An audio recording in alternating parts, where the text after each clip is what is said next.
This comment says, rather than mentally ill, I'd say you're in survival mode after extraordinary trauma. Congratulations. I get where you're coming from with this comment, and I appreciate the sentiment, but I would like to say something about comments like this, and in particular, the kind of reluctance to let people define their own mental health. The trauma I went through didn't entirely cause the mental illness that I have. I was mentally ill before I was abused. It certainly didn't help, do you know what I mean? It certainly exacerbated the problem, but it didn't cause it. And I want to say that I don't understand why someone would be reluctant to let someone else define themselves as mentally ill, but I understand it completely.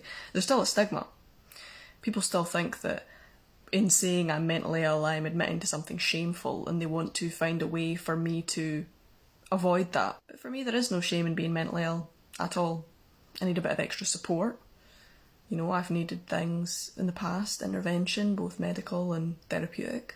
I've written extensively about all of these options. I need accommodations made for me sometimes. I also have sore knees, and they've needed medical intervention, they've needed therapeutic intervention. I need accommodations made for my knees sometimes.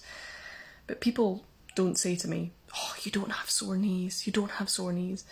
Because I'm allowed to identify with that. I'm allowed to acknowledge that pain. It's really hard to undo this knot, particularly with my left one, so I want some acknowledgement of the effort that's going on here. But I'm mentally ill, and that's fine. That's absolutely fine. I mean, it's not fine, objectively, it's not fine, but it's fine for me to say that. It's fine for me to be open about it.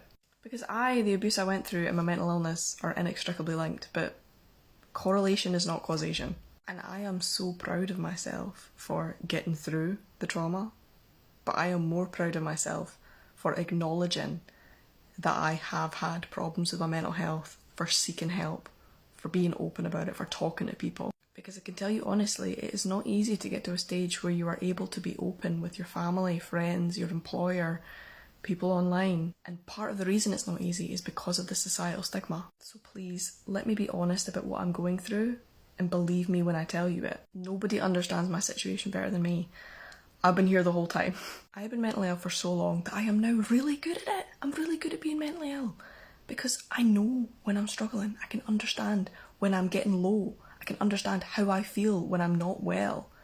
And I know what to do to help alleviate symptoms. Scots phrase of the day today is to lie sad. The dictionary of the Scots language defines this as lying close to the ground, or to lie flat. And an example sentence is, mak it lie sad. A wee bit slower. Mak it lie sad. One more time, just you and me. Doesn't matter if you didn't get it right the first time. Mak it lie sad.